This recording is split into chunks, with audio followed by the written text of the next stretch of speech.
Hey, what's going on, everybody? I just wanted to try to make a quick video here on my WASR 10. I'm going to actually try to, attach this video to my tactical WASR 10 video that I have, because this video is more like an update to that video, because the main thing that I had changed is the sight on the gun. If you've seen, of course, the video that I first did, I have more of a little reflex type of, just a glass type sight. There's a sight mark, red dot. It has 4 different type of crosshairs on it. So since I had taken that red dot off and put on a different gun and put this sight on here, I just kind of wanted to do an update video and attach this there so people will hopefully watch this video too and see what the gun looks like now, currently with the new sight. This one I did actually had finally got to sight in a little bit, maybe 25 yards. I really haven't been able to stretch on any farther, and I've been shooting other guns and stuff, so I haven't been able to sight this in any farther back. I was just first trying to do it, closer range, and then move back a little bit, But yeah, here's the sight. It's a BSA, just a cheap old sight.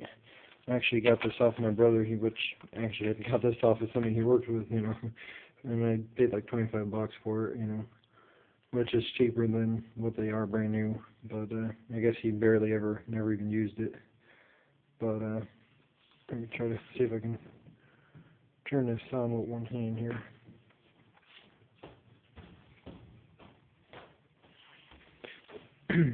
But so yeah, there's the red dot right there. This particular sight, there's only one actual type of sight. It's only just a red dot. You don't have a bunch of other different settings. I turned it off. So.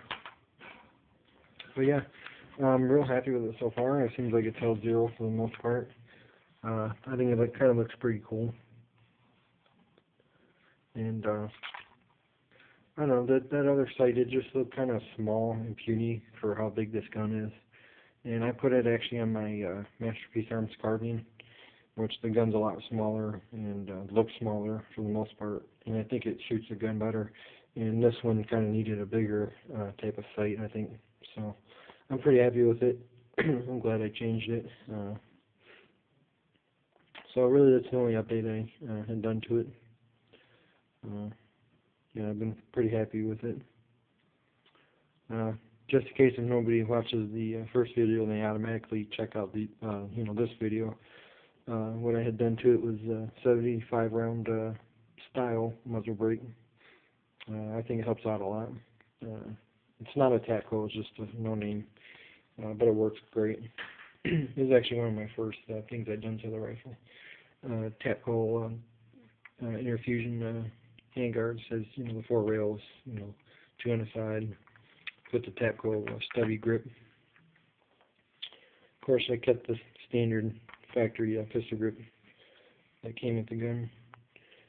Tactical Galil style folding stock, which I know some people had said, no, why don't you get the the T6 stock, the M4 collapsible stock. I've seen too many videos of people on their AKs that have that stock, and I wanted to be a little different.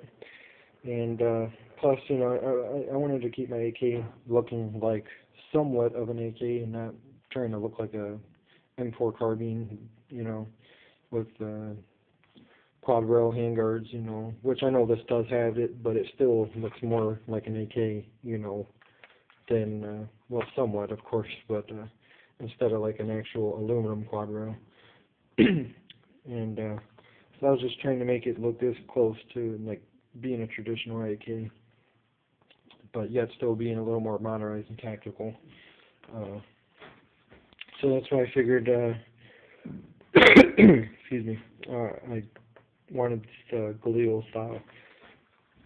Because the Galil was basically a real gun that's an AK, but in 223 or 5.56, and so that's why I opted for this stock.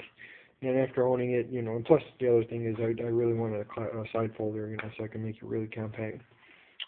But what I really like about this is that it, the way it's angled when you're actually shooting it, it almost seems like it's pointing the gun down.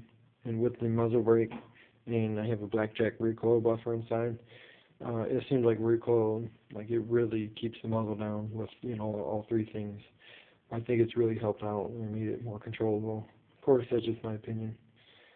But eventually I will like to Duracoat this gun. I know, I'm going to be a running gun tactical Duracoater. But no, it's just because the finish on it is, you know, pretty worn out and beat up looking. I know some people may like that look, you know, which I kind of do, but for this particular rifle, I wanted to make it look like a high quality AK. I was thinking about doing some sort of I don't know what finish I'm gonna do. I was gonna do, you know, like just the HK black that they have. You know, it's like a real shiny, nice looking black. And then actually spray paint the furniture, the pistol grip and quad rail, the pistol, or forward grip, pistol grip stock, like OD green.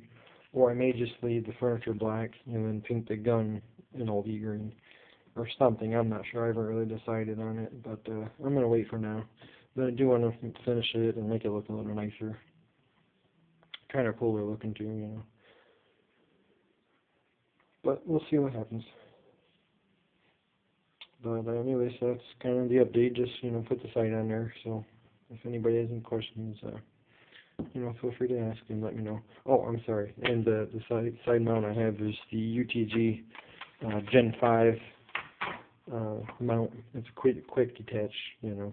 And it works great, and it's perfectly within the line of the bore of the rifle, you know. I know some people said some of them were canted back a little bit and they had to kind of heat it and bend it. But so far mine's been great. But anyway, so that's it. You know, thanks for watching, and if you have any questions, again, feel free to leave me a message. Thanks, have a good one.